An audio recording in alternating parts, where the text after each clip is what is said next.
ሰባተኛው ጠቅላላ ምርጫ ዲሞክራሲያዊና ፍትሃዊ እንዲሆን የሴቶች ወጣቶችና አካል ጉዳተኞችን አካታች ማድረግ ያስፈልጋል አሉ የሴቶችና ማህበራዊ ጉዳይ ሚኒስትር ዶክተር ኤርጎጌ ተስፋዬ። ሰባተኛው ጠቅላላ ምርጫ ሁሉንም የማህበረሰብ ክፍሎች ተሳትፎ ማሳደግ ላይም የኢትዮጵያ ምርጫ ቦርድ እየሰራ መሆኑን ሰምተናል። ይህንኑ ስራ ለማገዝ ባለድርሻ አካላት የበኩላቸውን ሚና እንዲወጡ ተጠይቋል። በዚህ ጉዳይ ላይ ተጨማሪ መረጃ ልታደርሰን ሄብሮን ዋልታው ከቢሾፍቱ በቀጥታ መስመራችን ላይ ትገኛለች። ከሷ ጋር ቆይታ እናደርጋለን። ሄብሮን እንደምን አለሽ? መረጃዎችን መቀጠል ትችያለሽ።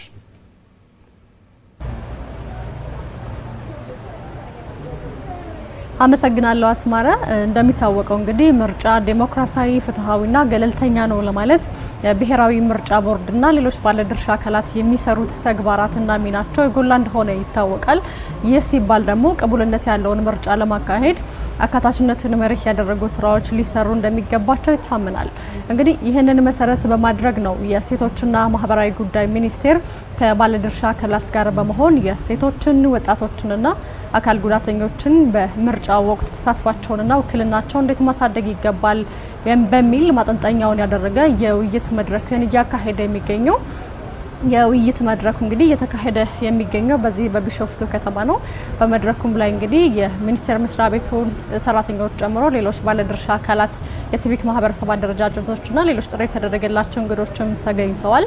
በመድረኩ ላይ የተገኙት የሴቶችና ማህበራዊ ጉዳይ ሚኒስትር ዶክተር ኤርጎጌ ተስፋዬ እንዳነሱትም ከሆነ እንግዲህ በሰባተኛው ጠቅላላ ምርጫ ቅቡልነት ያለው ዴሞክራሲያዊ እንዲሁም ደግሞ ገለልተኛ ምርጫን ለማካሄድ አካታችነትንና ውክልናን መሰረት ያደረጉ ስራዎች ሊዘነጉ እንደማይገባቸው ነው ያነሱት።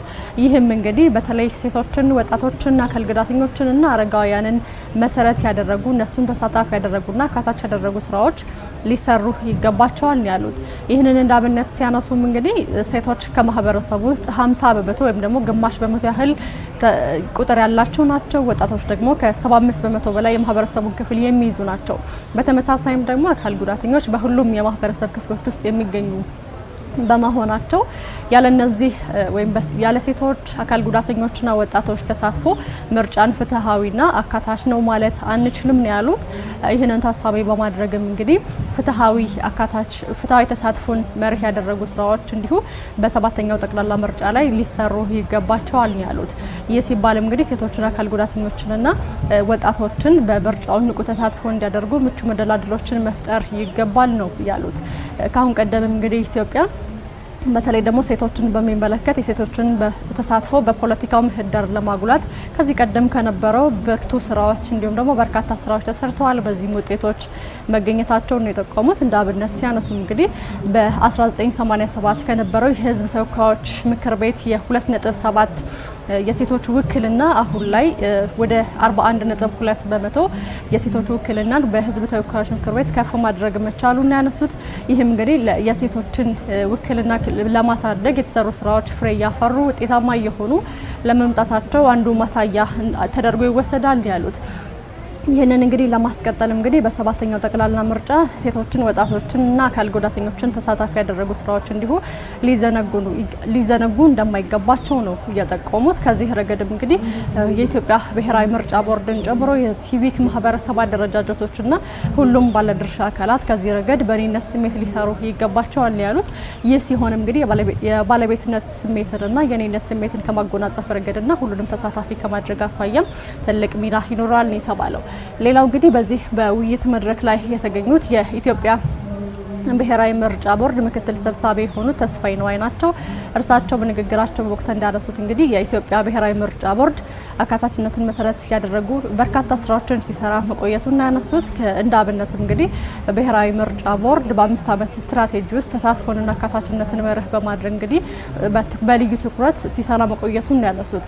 አሁንም እንግዲህ በተመሳሳይ በሰባተኛው ጠቅላላ ምርጫም እንዲሁ አካታችነትን መርህ ያደረጉ ስራዎችን ለመስራት ቅድመ ዝግጅቶችን ማጠናቀቁን ነው ያነሱት።